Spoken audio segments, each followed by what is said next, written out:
So if you've ever thought about becoming a digital agency owner, you're going to want to watch this video where I have the pleasure in interviewing Ant Hodges, who has built multiple digital agencies in his space and actually built a multiple six-figure company. In fact, I think it's even gone to 7 figures recently. He talks about the challenges and the opportunities becoming a digital agency owner. And he shares his personal story where not so long ago he had to hit the reset button. And if he was having to do that today, the advice and guidance that he would give himself and anyone thinking about starting a digital agency in this online space. So I'm going to leave you now with the interview with Ant Hodges of hodgesnet.com. Hope you enjoy. So, Mr. Ant Hodges, thank you very much for joining us today. Where are you calling in from? Looks like your team office. Sunny Swindon, team office, absolutely. So here in the office, team are hearing everything I'm saying, so I've got to watch my P's and Q's. But yeah, dialing in from the HodgesNet office. We're in Swindon. So we've got an office that we run events from, as well as obviously work from as a team. Yeah. And yeah, growing the team here. Very cool. Thanks very much for your time today. I know it's precious. For the sort of layout for today, I want to talk a little bit about systems, how you've implemented systems in as an agency owner, your agency background. As I am an agency background, I can sort of relate to some of your anecdotes and stories. But I guess we'll literally just start with, you said your agency's in Swindon. Who do you serve? What sort of things do you do for them? What sort of services do you have? Cool. So back in 2012, I picked, well, it was 2010. I picked up a book by a guy called Brennan Burchard called Millionaire Messenger. Many people will probably know it. No. 2012, I then went over to Santa Clara to his conference, Experts Academy. I was basically a year into running my second business. In 2011, I started again after my first business went bust, which was an advertising and branding agency. It suffered through those recession years, 2008, 2009. Yeah. Closed the business, laid people off, went hugely into personal debt, hid away in a job in another agency, e-commerce agency, but found myself wanting to get back on the horse, wanting to work with people who wanted to make a difference in the world. So that's kind of why I dovetailed with Brendan's message about becoming an expert and going out into the marketplace with coaching, training products, digital products online. So went over to Experts Academy, came back, not with a plan of action to become known as an expert, but with an armful of clients. Because everything he taught from stage, he didn't necessarily teach implementation. And he certainly didn't offer implementation. But that's really where the new agency in 2012 really started to take off, because we were focused on wanting to help experts, coaches, authors, speakers implement stuff that they're learning from people like Brendan.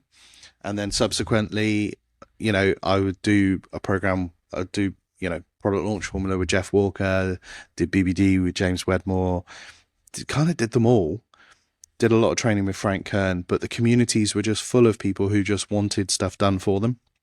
And so since that date now, until today, that's what the agency's really been focused on. I've tried to do my own online courses and stuff myself, but then just got caught up in agency stuff, helping people actually get the result they're looking for and become sold out for it. So that's what we do as an agency. We focus mainly on Kajabi. We only focus on Kajabi. We don't even touch ClickFunnels, Go High Level, all these other systems that you can potentially use, because then we've become niche and we've become known in that community. And there's a lot of referral that goes on. There's a lot of collaboration that goes on in that community as well, and that's really where our focus is, to do the Kajabi project, but then help clients to build an audience, generate leads, and make sales. And it's those three things that are the prime focus of us as an agency working with clients ongoing. Yeah. Somebody says to me the name Ant Hodges. I do actually think Mr. UK Kajabi, like you are the sort of person that I put up there, because I think we met back in was it 2018 or something? I was on Kajabi as well. I think Kajabi was the connection we had. And I was wanting to get into the headquarters to go and visit them because I was out in California at the time. And I think I reached out to a Facebook group and everyone was like, "Oh, you need to speak to Ant." And then you then asked the main CEO and the president, and they were like, "Yeah, just come along. We'll have a meeting." So that was how we connected. So thank you for that. That was my sort of first introduction of Kajabi headquarters and you yourself as a brand. And you were just starting. Knowledgepreneur at the time. You were showing me the branding that you were working on. So what sort of phase of the business were you in then? Were you just solely building out the program, or has it always been implementation coming back from like Brendan Bouchard's era? It's always been that. It's been implementation, but there's been many times I've tried to move away from implementation. And I could probably put my finger on about 4 different times where I've tried to move away from the implementation side of things and really focus on my own courses, because a lot of people will turn around and say, look, if you don't start building your own dreams, someone will pay you to build theirs. And that was kind of just in the back of my mind. As an agency, we're doing well and we're succeeding, but we're helping other people to build their dream 6, 7, 8-figure businesses. So I tried a number of times, but it's that balance between running the agency and then doing those courses and programs. Because I think for me, as much as we can create online courses, products and programs that are automated, that are delivered, you've still got to give time to those people in that community, because they want access to best practices. They want access to a community, and they want access to you as the mentor. And a successful course or program will have all 3 of those. So you've got to know that if you're going through cohorts or launch modes, it's about being sold out and 100% present. And I struggled personally trying to find that balance between agency and that focus. And so pre-COVID, things were going well. Lots of people on the email list, high open rates, people watching stuff. I've been interviewed on other podcasts and stuff like that, getting some good attention. But quite a lot of it wasn't converting into business. We went into lockdown here in the UK, and everyone seemed to then just go, "Ant, we're now listening. Can you help?" Because they all needed to go online. And so lockdown for us as a business was actually really good. We actually tripled the business in the first lockdown. Wow. I added team, added staff. When we came out of lockdowns, we got offices rather than me working from my cabin and remote staff. Now it's an employed staff in offices. And I think for me, I stopped doing the whole online coaching, the online training piece to focus on the agency, because I wanted to come back to the coaching and the training and the programs at some point with some real integrity behind. We've been able to get these kind of results for our customers and our clients. We know what's working today. And it's not just us regurgitating or being a mirror of other people out there doing their courses. We want it to be a voice rather than an echo, for instance. There's something I heard from someone once. I want to be a voice in the marketplace, not an echo of somebody else. And that's been the prime focus. So actually, this week we've got the new cohort for my program starting again, and it's been 2 years since I've done that. And then from January, it's basically an evergreen program with calls on a regular basis for people, because getting back into this has been something that a lot of people, a lot of customers, a lot of previous members have been going, "I want those weekly calls back with you, and I want access to you again." And so I've been holding off and holding off and holding off. And literally now's the time to do it. And it's been people like you and others that I've been talking to just encouraged me to do that. But it's about putting the systems and the processes in place that enable me to do this. And that's what I've been working on. That's what I've been working hard on, to be able to make sure that it's possible to deliver, be consistent, and play the long run with that course, rather than it just being another moment where I go, I'm going to move away from implementation, but we're not. Have an agency team that's focused on implementation, and then I'm looking more strategically, and then these coaching programs. So no, very cool. I think the Holy Grail is to sort of employ yourself out of a job, like try and build something that you can actually step back from, and then let it run. And I think everyone wants that passive income, but I mean, I don't think anything is truly passive. You have to build it first. Let's talk HodgesNet. So the agency, as an agency background myself, I know some of the massive opportunities and some of the massive challenges as well as an agency owner. And I think to get people the best results, sometimes it does take for you to just get in there and implement and do the work for them. With obviously their input as well. You can't work in a vacuum. You need their input and their messaging. But working alongside in that sort of tandem, well, speaking from experience, that's how we've seen the best results in my agency background. So it's really hard to sort of move yourself away from that when you're still getting people great results, and that's where the money's coming in. Talk to me about some of the sort of systems that you've put in place, or some of the stories that you can remember, maybe some of the challenges that you've overcome. I know there's big challenges, but there's massive opportunity by implementing the agency model. Yeah. I think for me, there's a whole bunch of different ways to look at it. But if you think about Robert Kiyosaki and his cash flow quadrant, as he calls it, there's this move from being an employee to being self-employed, and then the move from being self-employed to a business owner to investor. It's that move from self-employed to business owner that is the hardest. That's why it's up, diagonally up. And that's why it's up in the quadrant. Yeah, and it relies on you having to put systems and team and processes in place to enable you to do that. Because his definition of that business is that it runs without you being involved on a day-to-day basis. Self-employed, all you've done is you've changed who gives you your paycheck, and it's still you having to put all of the effort and all of the work in. So over the years, team has been the one thing more than anything, because Gerber says it, Michael Gerber, systems run the business, but people run the systems. Yeah. And so one of the things I've had to learn is that you need team to be able to run the systems well.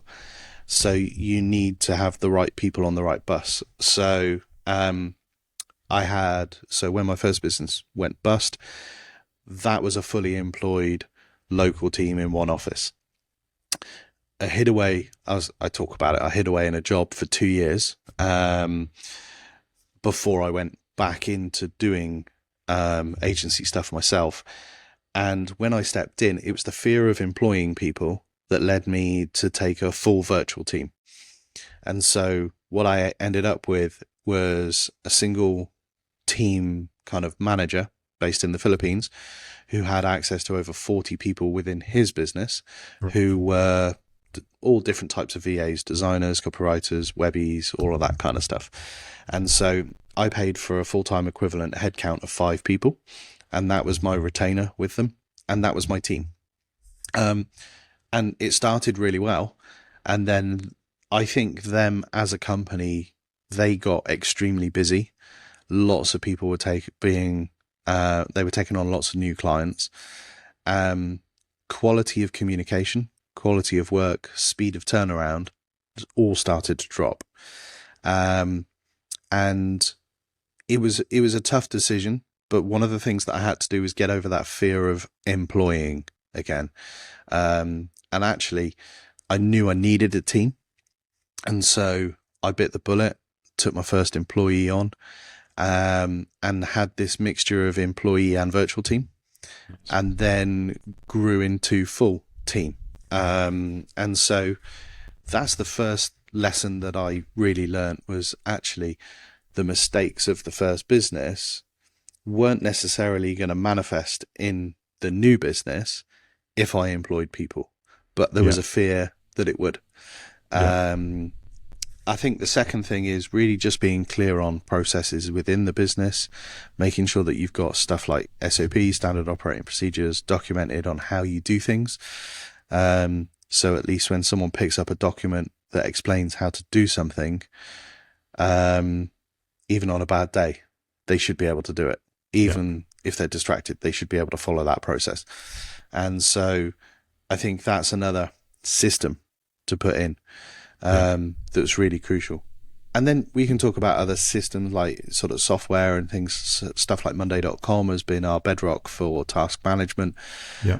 Slack for internal communication as well, dovetailed into that. But I think also clients have appreciated things like the transparency of being able to use stuff like Monday.com and seeing where things are at, and communication.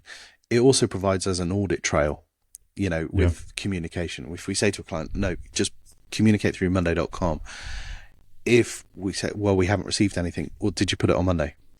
And so it's trying to keep clients in check to be able to use those kind of things.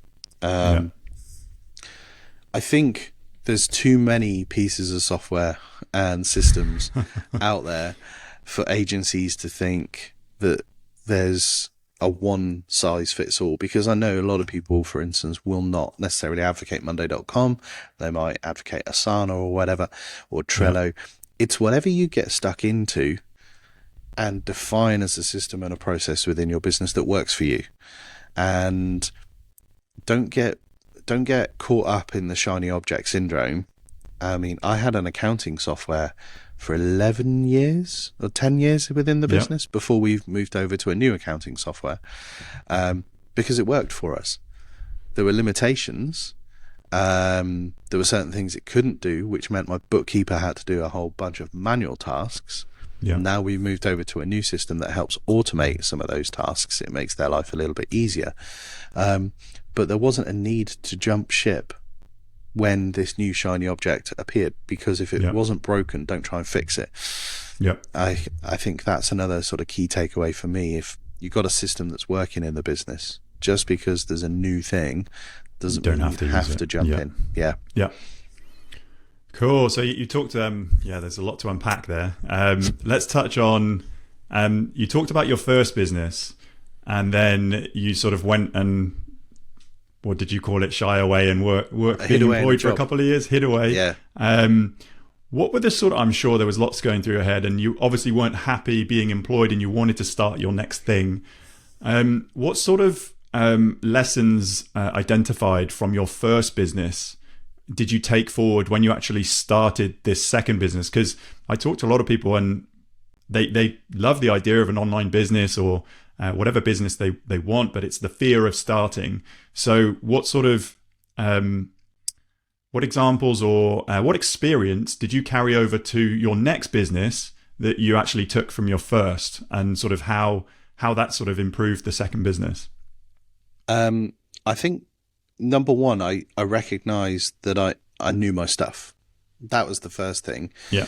A lot of people, when a business fails, they think, okay, well, my world is rocked. And I will tell you, when that rug got pulled out from under my feet from circumstances outside of my control, literally, I thought my world had ended.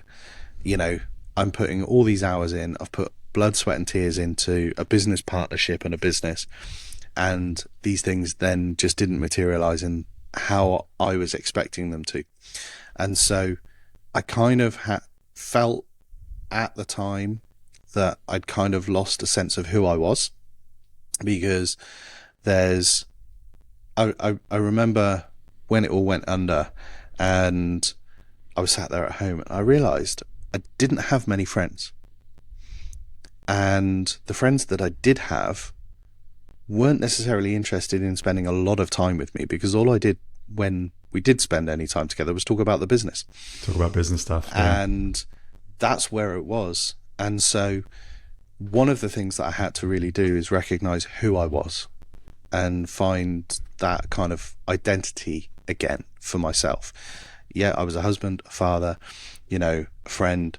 I didn't have any hobbies, so I had to find hobbies, as well as thinking that business wasn't everything in that sense, whereas it was before.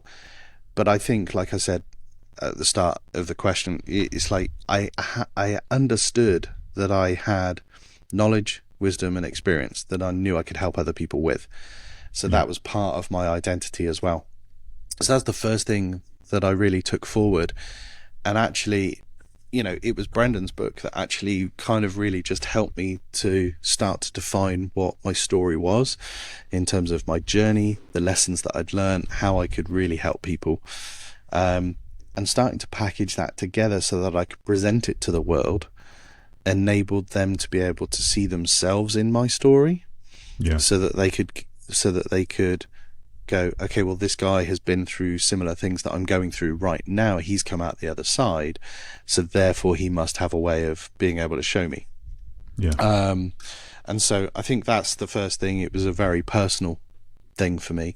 The second thing was having team enables you to just leverage other people's time to get stuff done, but you've got to be able to release and delegate. I still struggle with it today in terms of being able to just let it go and let other team get on with things. And the reality is there's been so many times that I've just let stuff be delivered by team, and I've just looked at it and gone, I'm really proud of the team.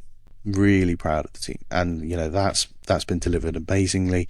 Or I've taken a couple of days off and I've come back and stuff's just got done.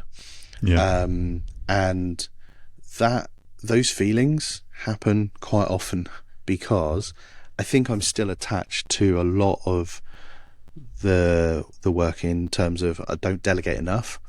And again, as quote Michael Gerber again, in the E-Myth, he talks about it. It's the biggest problem that we as entrepreneurs will have, as business owners will have, is letting go, and a sense of that fear of losing control isn't a reality. It's not about losing control. It's about leveraging other people's time to get more stuff done. And again, that's what a system does. So therefore, having a team is a system in that sense, because it still saves you stress, time, energy, and money. There's going to be stress. There's going to be time invested in it. You've got to pay them. But at the fundamental level, it's going to help you to do all of those kind of things. I think the third big lesson was really all about making sure that you're sold out and passionate to get the customer the result they're looking for, rather than putting money in your bank account. And I think that there's two outcomes of any business. It's the business owner's result and what they want to get from it, but it's the customer's result as well and what they want to get. I think if we're too focused on the result that we want to get, although it's a message preached by many, then sometimes the customer's result doesn't necessarily materialize. Because we're too wrapped up in ourselves and our own focus. I think personally, and from my experience, when you're sold out and passionate to help the customer get the result they're looking for, the net result is you get paid, you get referrals, your brand is built in the best possible way, therefore you get the result you're looking for. Absolutely. And that's the big shift. I can totally relate to that. I mean, it's the impact that we are having on other people's businesses. It's the key focus, really. I remember going to the first Kajabi conference with you in California all those years ago, and J-Cron stood up on stage. Should we share some of those stories or not? Well, only some of them, yeah. This one, maybe. He stood up on stage and he was like, the only thing that matters for them was the hero's success. And I'm like, he's saying that because it sounds good and that's what we want to hear. But then I just sat there and thought about it, and I'm thinking, if that is all they focus on, and that is pretty much like most of their focus is their hero's success. They actually call them heroes, right? I mean, they focus everything on their customers. The only thing that matters is our customer success.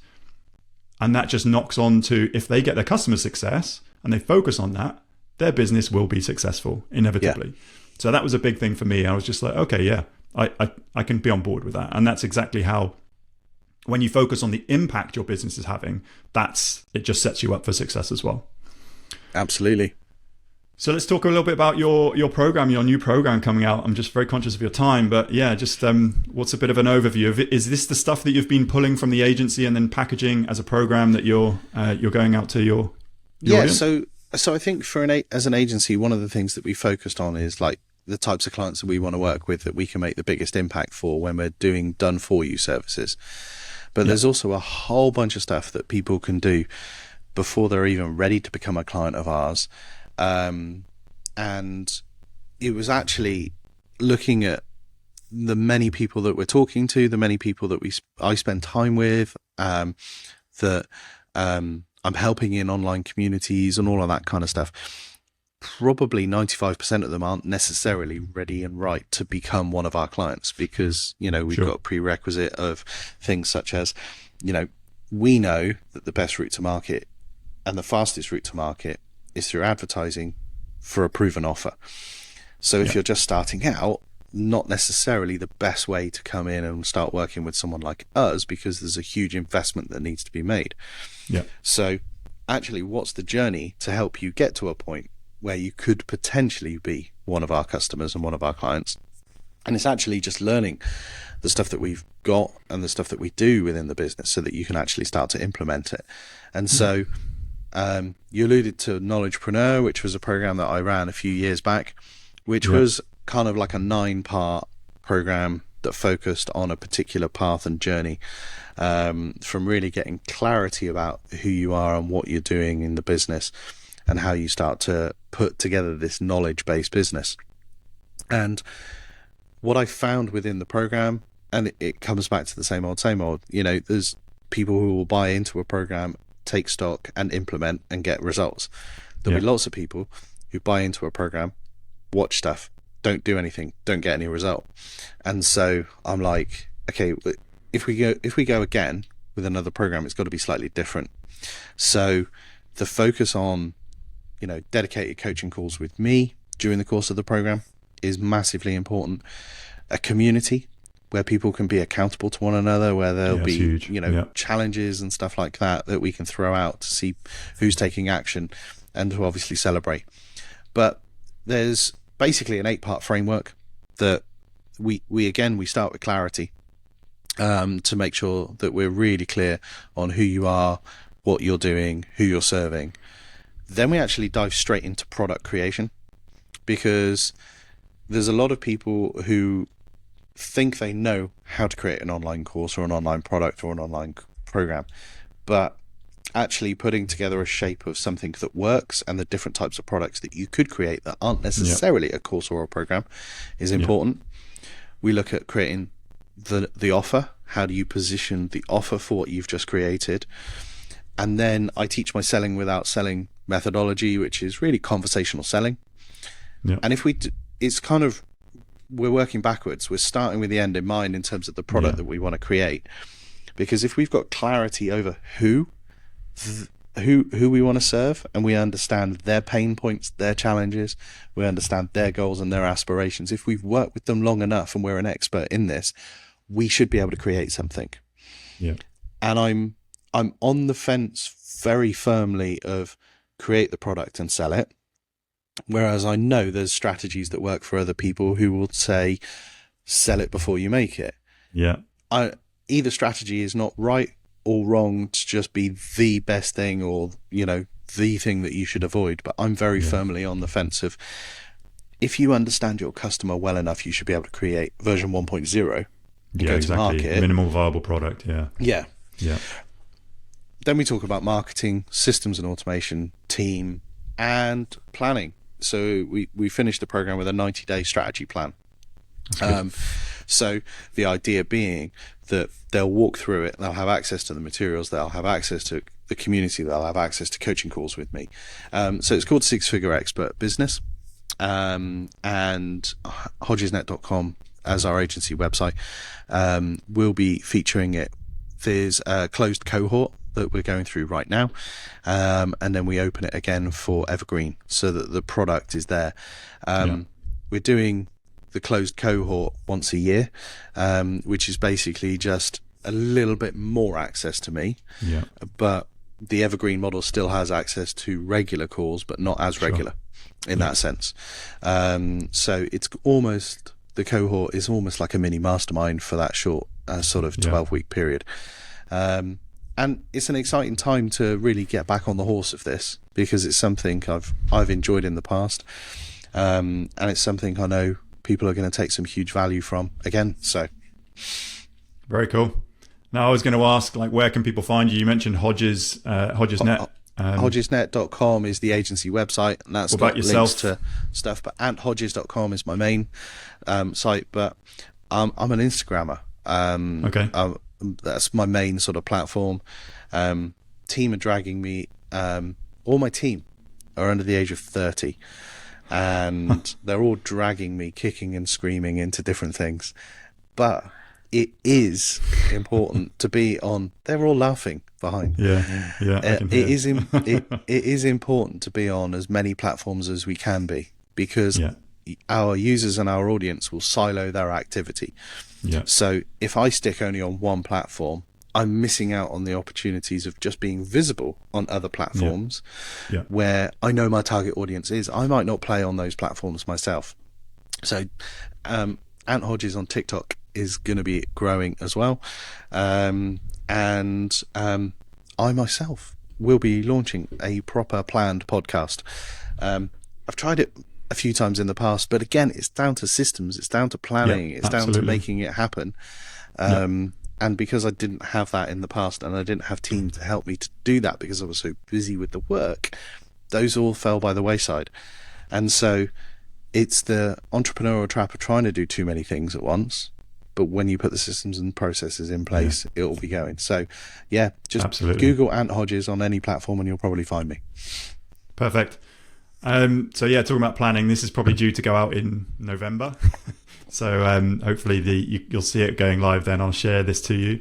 I get quite a few questions about people starting online businesses. Let's just leave off now with what's your, like, talk to that individual. They're thinking about starting an online business, or they've actually started something and it's quite messy and they're pretty directionless.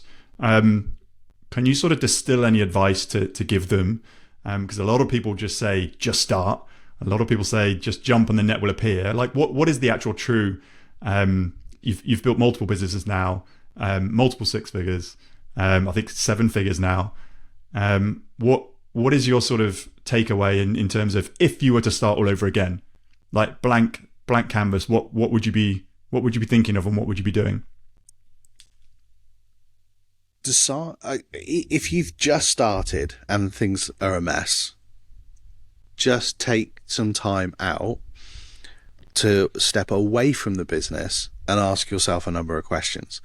Number one, if there was something you could wake up every day for the next 15 years and talk about with passion, what would that one thing be? Yeah, great question. Because if you can answer that question and it's not a chore and it doesn't become a bore for you to be able to continue talking about those things, that's your thing. I think the second thing would be to say is, who is it that you actually want to serve? And don't define them by age, location, gender, marital status, employment status. Define them on the basis of the frustrations they have right now in their life that you know you can solve, and the goals that they have in their life that you know you can help them achieve. Yeah. Because you want to help customers move from frustration to aspiration.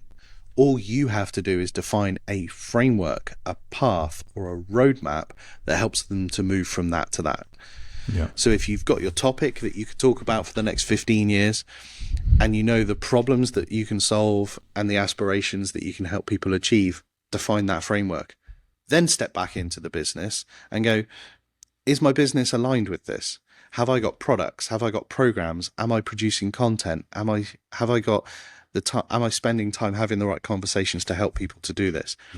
That's where I'd say start from. And don't get wrapped up in, does it need to be a membership website, an online course, a product, a service? Just start serving people where you are right now, because things will develop and grow into that. And you'll find that if you start getting lots of people vying for your attention and wanting a piece of you, then start a group program.